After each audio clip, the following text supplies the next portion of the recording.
very exciting being in Melbourne.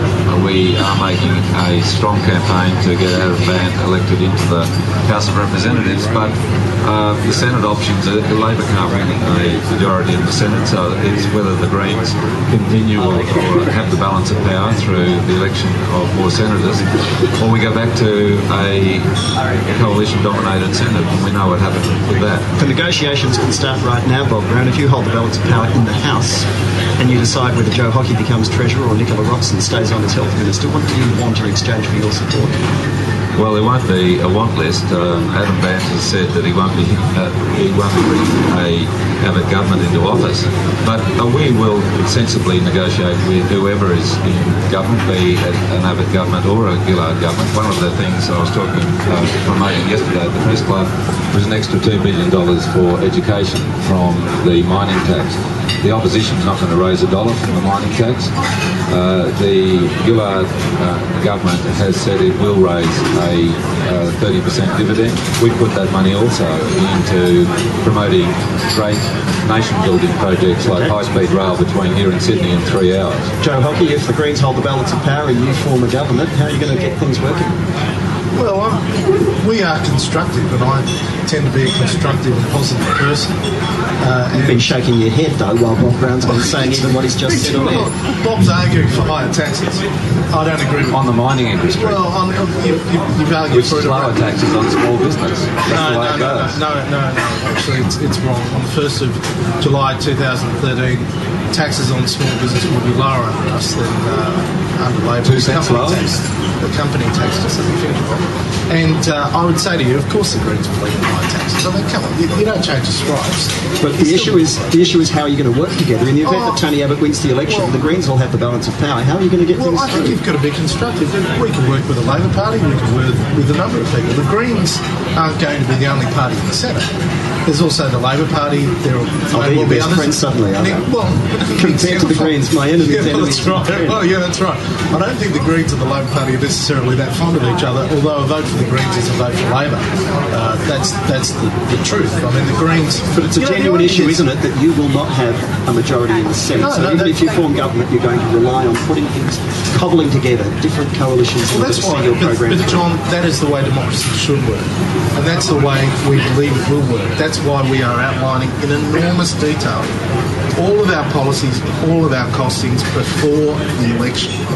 A lot of voters, we often get a high number of the Greens' preferences. And of course there are a whole lot of things that we've been actively supporting that are part of the Greens' philosophy as well.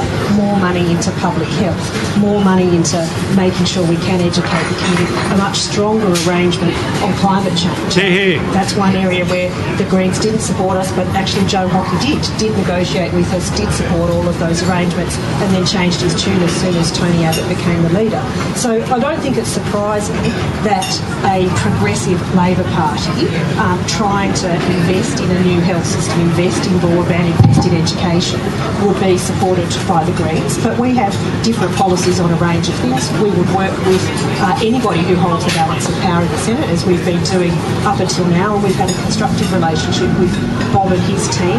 We haven't always had a constructive relationship with other senators. Here's the scenario. Anything that the Labor Party wants to pretend is not its agenda, by moving further to the centre to invade the Liberal heartland, you've left the dirty work on some of those issues to the Greens, and you can say, well, it's the Greens who forced us to do things on climate. It's the Greens who forced us to do things against the mining industry. That's the scenario, isn't it? Let's actually not put the cart before the horse. In 2 days' time, we actually have a choice. The public has got a very clear choice. It is not certain that the Labor Party will be re-elected to government. In fact, I think this will be one of the closest, hardest fought elections and probably longest election nights for a very, very long time. So I don't think we should be jumping to what we would do in government with the Greens holding the balance of power. There is a very real risk, unfortunately in my view, that Mr Abbott might be the Prime Minister on Saturday night, and then our investments in health, our investments in broadband and our investments in education just will not happen, irrespective of what is happening in the Senate. All right, we've got roving Mike. If people here in Degraves Street want to join in, anyone in the 77... Yes, a 5% increase for people who take home more than $1 million a year, so we can help fund education and health. How much do you think you'd actually realistically earn from that? Because anyone hit with that sort of a tax will simply rearrange their affairs so that they're not declaring that level of income. Well, and I saw it's naive to think that you're going to achieve anything out of that. Haven't signed off on a tax return for a long time. But aren't you naive in even talking about that sort of tax arrangement? No, other countries have it, and and it doesn't work there either. It leads to tax avoidance and tax exiles and people rearranging their affairs. John, we have a better tax collecting regime here than Italy and a lot of other countries. But let me just state this, because it's the Greens policy to get the 40% on super profits from mining, so we can take a 2% drop from small business, which employs 5 million Australians. Only the Greens have that up as a policy to take the tax burden off small business to that degree. We make no apology for, and if you're going to have a national dental healthcare system, it needs to be paid for. And what the opposition is planning to do is not only not get $1 from the miners, but to sack 12,000 public service jobs, get rid of those jobs. They're not there available for young Australians, and with a flow on of a 30,000 job loss if the opposition gets into government on Saturday. That just sounded to me like babble. I mean, as much as I'm fond it won't sound like babble to people out there. But I tell you, if you increase taxes, there's less activity. The best way to improve the economy, the best way to grow the economy is to overall have less tax, less government spending, less government debt. So why are you taxing businesses when you're paid for it? Well, because the money goes straight into the pockets of people, real people under financial pressure. Tax.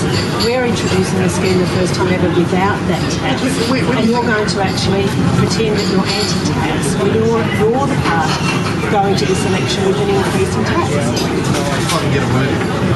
The tax that we are putting on big business is money. Every single dollar is going into the pockets of families under financial pressure when they have the birth of a child. Every single dollar. Now, if I can just finish. We are the ones that are delivering real productivity gains with greater participation. We have initiatives for the over 50s, we have initiatives for the under 30s, we have the best paid parental leave scheme in Australia. We are focused on growing the economy. Labor's only agenda this election is to fix the problems of their first term. From Frankston through to Sunshine, through to Maroondah Hospital as part of our agreement at COAG, and you and your government, your opposition, have said you will tear that up if you become the government. So I can tell you, it matters to me that Tony Abbott not become the leader, because Victorians will not get the investments they deserve in public hospitals, schools and elsewhere. Let's get a response from Joe Hockey. Oh, that's just actually not right.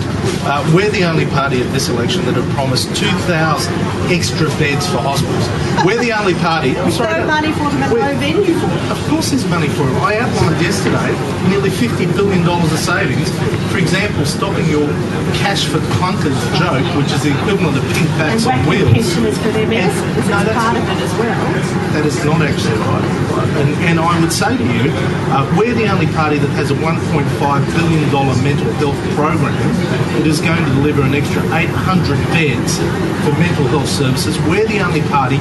Of our oceans protected, 30% of those no-take zones, so that we have nurseries. Because if you haven't got nurseries, you don't get an adult fish population. Where's the evidence that we've got some sort of a crisis in coastal fishing at the moment? Yes. There's problems in deep-sea fishing, but where's the argument or the science that recreational fishing is harming sustainable food stocks? Well, my dad was a professional fisherman at Coffs Harbour in the cities, lived just in time. You could see the fish stocks going down there. From professional fishing, but recreational angling is what you're attacking. Yes, they're not there in the... No, I'm not attacking recreational angling. Well, marine parks will... Sorry, John, watch your language.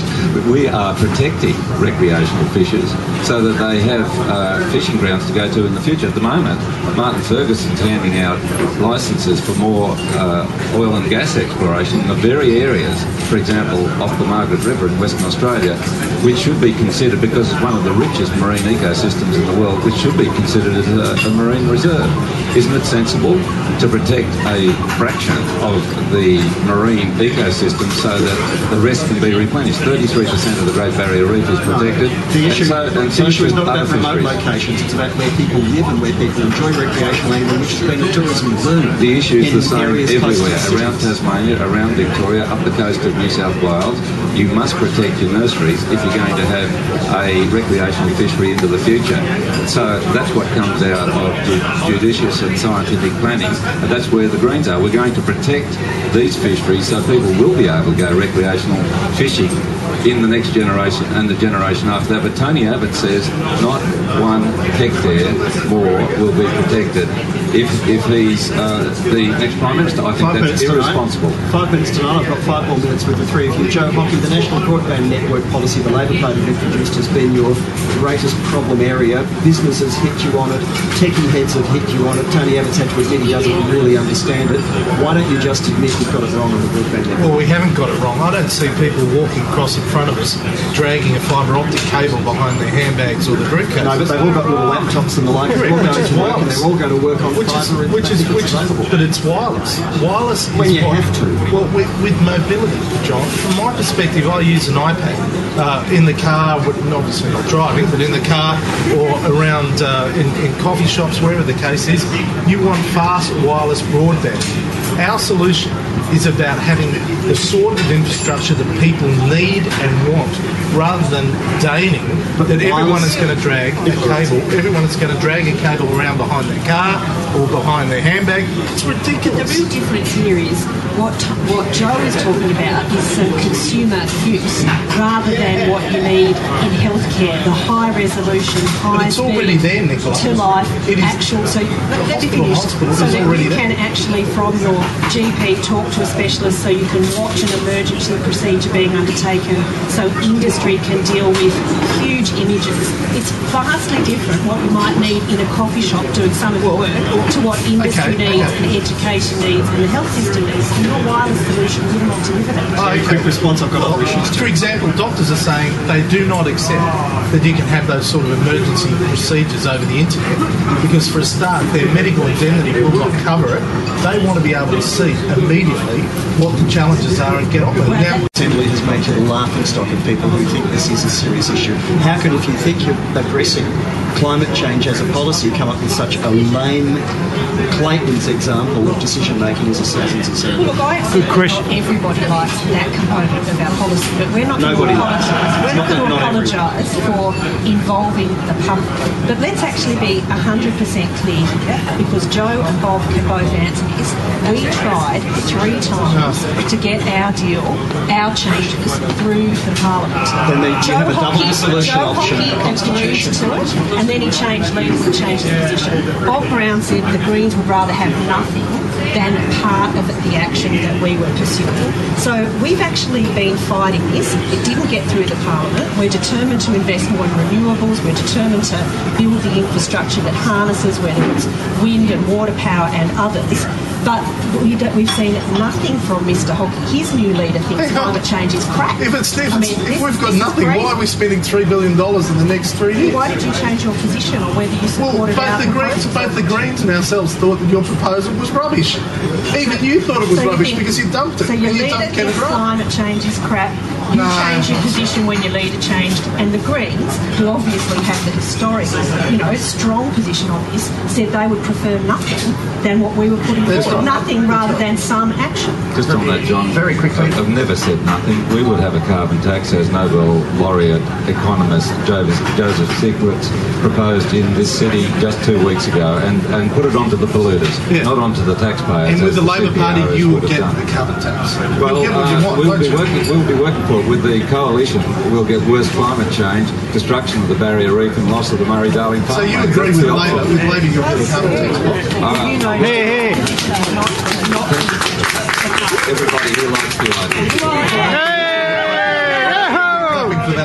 Thank you all very much. We're out of time. The news is upon us. And Stephen Fielding from Family First and the Greens candidate for the final slot on the Victorian Senate ticket, Richard Di Natale, will continue the debate with our Julia Gillard impersonator, and also coming up, Greg Hunt and Bill Shorten. Joe Hockey, Bob Brown, Nicola Roxon, thank you all very much. Ladies and gentlemen, can you thank them for a vigorous debate? It's coming up in the news. seconds.